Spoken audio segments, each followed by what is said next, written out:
Avi Loeb a proposé l'échelle de Loeb, où le niveau 0 représente un objet purement naturel. Le relevé Atlas au Chili a détecté un phénomène sans précédent. Un visiteur interstellaire qui ne gravite pas autour du Soleil, mais le frôle seulement. Il s'agit de la troisième observation de ce type dans l'histoire, après Oumuamua, 2017, et Borisov, 2019. Mais 3i Atlas est différent. Sa vitesse, comprise entre 26 et 30 km par seconde, est exceptionnellement faible pour un corps interstellaire. Au lieu de traverser l'espace de façon chaotique, il se déplace de manière fluide et ordonnée, presque comme guidé. En simulant sa trajectoire, les astronomes ont observé une régularité. L'objet semble suivre un courant interstellaire dynamiquement froid. Un flux invisible de corps voyageant ensemble dans l'espace, peut-être un convoi de mondes glacés issus d'un même berceau cosmique. Lorsque la découverte fut annoncée, tous les grands télescopes, Hubble, Gemini Nord et James Webb, se tournèrent vers la cible. Les images révélèrent quelque chose d'inattendu. De petits points lumineux accompagnant Atlas, sans lien avec le noyau ni la queue. Les réseaux sociaux se multiplièrent, proposant une multitude de théories, fragmentation naturelle, formation d'un essaim ou indice d'une origine artificielle. Le débat reste ouvert, mais une chose est sûre.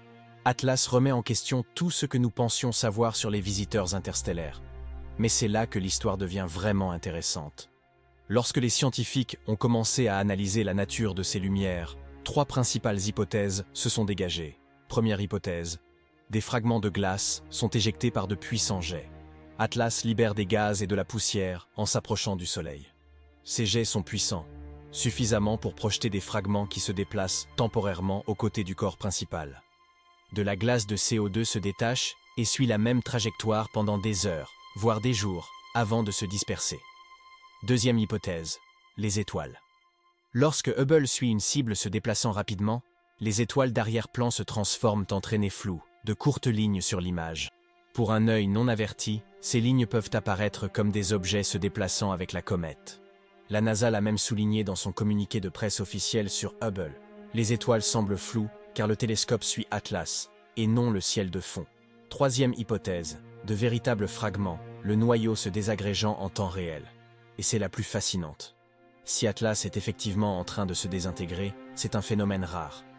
La plupart des objets interstellaires restent intacts. Ils ont survécu pendant des millions d'années dans le vide interstellaire glacé.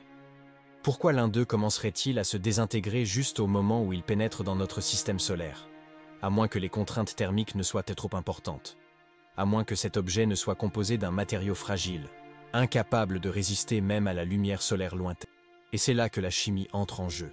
Lorsque le télescope spatial James Webb a pointé ses instruments vers Atlas début août, les données recueillies ont été alarmantes. Du dioxyde de carbone, CO2, était omniprésent. Pas seulement des traces. Pas un composant mineur. 88% de la masse de vapeur détectée. La plus forte proportion de CO2 par rapport à l'eau jamais enregistrée dans une comète. Toutes les comètes étudiées dans notre système solaire sont composées majoritairement d'eau. Ce sont des mondes glacés avec un noyau d'H2O. Borisov, le précédent visiteur interstellaire, contenait du monoxyde de carbone et du cyanure, mais présentait tout de même des quantités d'eau non négligeables. Atlas est différent. Cet objet est composé presque exclusivement de glace de dioxyde de carbone. Cela ne devrait pas être possible selon les règles habituelles de formation du système solaire, car le CO2 ne gèle qu'à des distances extrêmes, bien au-delà de la zone de formation de la glace d'eau. Pour créer une comète aussi riche en CO2, il faut un lieu de naissance loin de toute étoile. Un disque extérieur gelé où les températures ne dépassent jamais 100 degrés Celsius. Atlas est né dans un congélateur cosmique, en orbite autour d'une étoile plus froide et moins lumineuse que notre Soleil. Peut-être une naine rouge, peut-être quelque chose d'encore plus exotique, un système planétaire où la chimie obéit à des règles totalement différentes. Il ne s'agit pas d'un simple visiteur interstellaire. C'est un échantillon provenant d'un monde inaccessible, un artefact congelé d'un système solaire situé à des années-lumière. Si ces points lumineux sur les images sont de véritables fragments, les scientifiques n'observent pas un seul morceau de ce monde lointain, mais de multiples spécimens, une collection dispersée de glaces exotiques voyageant ensemble dans l'espace. Imaginez ce que cela signifie. Si Atlas se désintègre, chaque fragment porte la même signature chimique, le même domaine CO2, la même chimie extraterrestre. C'est comme découvrir les morceaux d'un coffre au trésor d'une autre civilisation. Sauf que ce trésor, ce sont des informations brutes sur la formation des mondes dans d'autres systèmes stellaires. Notre système solaire est divisé en zones de température qui déterminent le type de matériaux pouvant exister dans chaque région. Près du Soleil, seuls les métaux et les roches peuvent résister à la chaleur extrême. Un peu plus loin, la glace d'eau commence à se former. Plus loin encore, dans les régions les plus froides, des substances comme le méthane et l'ammoniac gèlent. Chacune de ces zones donne naissance à des types distincts de corps célestes. 3i Atlas, cependant, semble s'être formé dans une zone jamais explorée, encore plus éloignée que les régions glacées de la ceinture de Kuiper. Il s'agit d'un environnement où le dioxyde de carbone domine et où la physique de la formation de la glace engendre des objets totalement différents de tout ce qui orbite autour de notre Soleil. Si Atlas porte réellement des fragments composés de ce matériau exotique, les astronomes ont enfin la possibilité d'étudier, pour la première fois, la pouponnière planétaire d'une autre étoile. Aucune sonde nécessaire. Aucune mission interstellaire. L'échantillon est venu à nous. Mais les surprises ne s'arrêtent pas à la chimie. Lorsque les analystes orbitaux ont mesuré le mouvement d'Atlas, ils ont découvert quelque chose d'encore plus intrigant. Il ne suit pas exactement le chemin qu'il devrait emprunter. Lorsque les astronomes suivent des objets dans l'espace, la gravité leur indique précisément où chacun devrait se trouver. L'attraction du Soleil, l'influence des planètes, une physique newtonienne pure. Les calculs sont simples et prévisibles. Mais Atlas, elle ne suit pas parfaitement les équations. De petites anomalies, de subtiles déviations qui ne devraient pas exister. La comète s'écarte légèrement de sa trajectoire prévue. Pas de beaucoup, mais suffisamment pour être mesurable, réel. Les scientifiques ont déjà observé ce phénomène. Oumuamua a fait la même chose en 2017. Il a accéléré en quittant le système solaire. Sans moteur, sans propulsion. Juste une impulsion inexplicable qui a enflammé la toile de spéculation. La théorie dominante? Le dégazage, des jets de gaz propulsant l'objet. Mais et si c'était autre chose? C'est cette question qui fait de 3i Atlas l'objet le plus intrigant jamais détecté. Lorsque la lumière du Soleil chauffe la surface d'une comète, la matière gelée se vaporise. Des jets de gaz jaillissent, agissant comme de minuscules propulseurs de fusées, et propulsent l'objet dans la direction où ils sont dirigés. Pendant des années, cette explication a satisfait la plupart des scientifiques, mais personne n'a pu la prouver dans le cas d'Oumuamua. L'objet était déjà trop éloigné, trop peu lumineux, et il était trop tard pour des mesures précises. Atlas change la donne. Cette fois-ci, nous observons le phénomène en temps réel. Le télescope spatial James Webb, JWST, surveille ces gigantesques jets de CO2, mesure leur intensité et détermine de quel côté du noyau ils proviennent. Les scientifiques peuvent désormais calculer précisément la poussée générée par ces jets. Si les calculs correspondent au changement de trajectoire observé, le mystère de Oumuamua sera résolu. Il s'agit de physique naturelle, sans besoin d'explications exotiques. Mais voici le détail fascinant. Si des fragments existent réellement près d'Atlas, et que ces fragments émettent également du CO2, ils dérivent eux aussi, chaque morceau étant poussé par ses propres jets, chacun suivant une route légèrement différente. Vu de la Terre, ce phénomène peut sembler coordonné, plusieurs objets ajustant leur trajectoire de concert, non pas parce qu'ils communiquent ou sont contrôlés, mais parce qu'ils sont composés du même matériau et réagissent de la même manière à la lumière du Soleil. Un vol en formation régi par les lois de la physique, et non par une conception délibérée. Et c'est précisément pourquoi les scientifiques ont besoin de plus de données, de plus d'observations, de plus de temps tant qu'Atlas est encore suffisamment proche pour être étudié. Ce qui nous amène à une vérité amère, nous avons failli rater cette occasion. Atlas a été découvert le 1er juillet, par pur hasard. Un télescope de balayage pointé au hasard vers la bonne zone du ciel au bon moment. Si nous l'avions détecté 2 ans plus tôt, la NASA aurait pu réaliser une avancée révolutionnaire. Lancer une sonde à réponse rapide. Une mission d'interception express conçue pour intercepter les visiteurs interstellaires avant qu'ils ne disparaissent dans le vide. Ces concepts de mission existent déjà. Les ingénieurs ont déjà élaboré les plans. Intercepteurs de comètes, véhicules de poursuite interstellaire rapide, vaisseaux spatiaux capables de lancement à court terme et de rendez-vous avec des cibles se déplaçant sur des trajectoires hyperboliques. Mais elles n'ont pas encore été construites. Elles n'ont pas été financées. Elles ne sont pas encore prêtes à être lancées. Nous ne pouvons donc observer Atlas qu'à travers des télescopes, à des millions de kilomètres de distance. Impossible de la toucher. Impossible de prélever des échantillons. Impossible de faire atterrir des instruments à sa surface. Les agences sont maintenant en pleine effervescence, car Atlas. Cela prouve que ces visiteurs sont bien réels. Ils passent, On peut les repérer, et ils transportent des informations que nous ne pouvons obtenir par aucun autre moyen. La course est lancée pour concevoir la prochaine génération de missions de chasse interstellaire. Des engins spatiaux pouvant être lancés quelques semaines après une découverte. Suffisamment rapides pour attraper des objets se déplaçant à 30 km par seconde, suffisamment robustes pour survivre à des survols rapprochés à travers des nuages de poussière extraterrestre. Mais peut-être n'aurons-nous pas à attendre longtemps avant la prochaine occasion. L'observatoire Vera Rubin est sur le point de tout changer. Cette installation scrutera l'intégralité du ciel visible toutes les quelques nuits, automatiquement et sans relâche, à la recherche de tout ce qui bouge. Les estimations actuelles suggèrent que, lorsque Rubin sera pleinement opérationnel, nous pourrions détecter des dizaines d'objets interstellaires par an, voire davantage. Un filet d'eau deviendra un véritable torrent. Oumuamua fut une surprise. Borisov en fut la confirmation. Atlas constitue le 3e point de données. Mais bientôt, nous serons plongés dans un univers de visiteurs interstellaires, chacun d'une nature différente. Des messagers venus d'autres systèmes stellaires, chacun porteur d'indices sur des mondes que nous ne visiterons jamais. Atlas pourrait bien être le dernier objet étudié selon la méthode traditionnelle, les astronomes se disputant les minutes d'observation, pointant tous les télescopes disponibles avant que le visiteur ne disparaisse.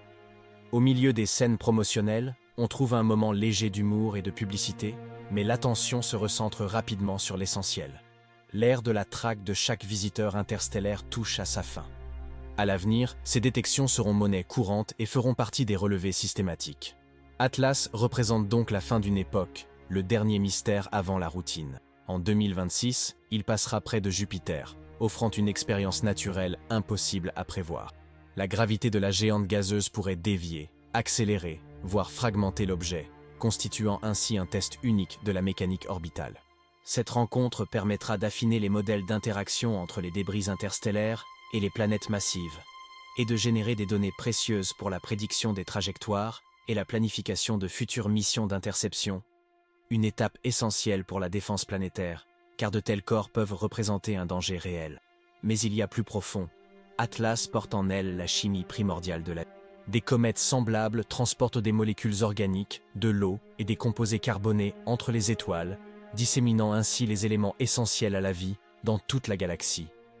La Terre elle-même a peut-être reçu une partie de son eau et de sa matière organique de visiteurs similaires. Cependant, cet échange cosmique comporte aussi des risques, substances réactives, composés toxiques ou éléments susceptibles de perturber les écosystèmes locaux. Étudier l'Atlas, c'est comprendre non seulement notre origine, mais aussi notre vulnérabilité. Un rappel que nous faisons partie d'un réseau galactique en perpétuel échange de matière, d'énergie et, peut-être, de vie. Abordons maintenant le sujet qui fâche. Vous avez sans doute vu des titres alarmistes concernant une flotte voyageant avec Atlas. Plusieurs vaisseaux en formation, des convois extraterrestres. Mais voici ce qui se passe réellement. Les astronomes observent une seule comète, un noyau entouré de jets de poussière et de petits fragments de débris.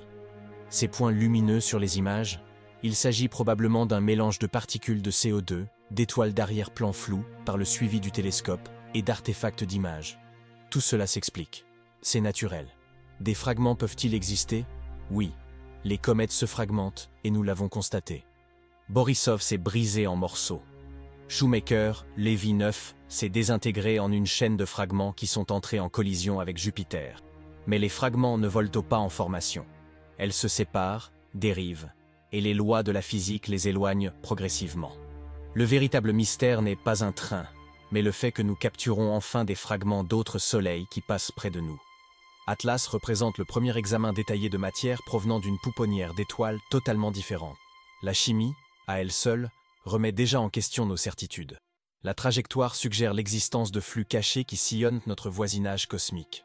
La future rencontre avec Jupiter révélera le comportement des visiteurs interstellaires à proximité des planètes géantes. Tout cela est révolutionnaire, sans qu'il soit nécessaire de recourir à des explications exotiques. La science est déjà spectaculaire en soi. Mais élargissons notre perspective. Replaçons l'Atlas dans son contexte. Car ce n'est pas la première fois qu'un visiteur interstellaire bouleverse notre compréhension du cosmos. Octobre 2017. Un observatoire à Hawaï détecte un objet se déplaçant dans la mauvaise direction. Trop vite, sous un mauvais angle, sur une trajectoire qui ne forme pas une ellipse autour du Soleil. Orbite hyperbolique ouverte. L'objet est nommé Oumuamua. un mot hawaïen signifiant éclaireur ou explorateur. Premier visiteur confirmé d'un autre système stellaire. Les scientifiques se sont empressés de recueillir des données. Tous les télescopes disponibles étaient pointés vers lui. Mais Oumuamua était déjà en train de disparaître, retournant dans le vide, tournoyant, accélérant pour des raisons que personne ne pouvait expliquer pleinement. Le débat a fait rage. Comète naturelle? Iceberg d'azote? Autre chose?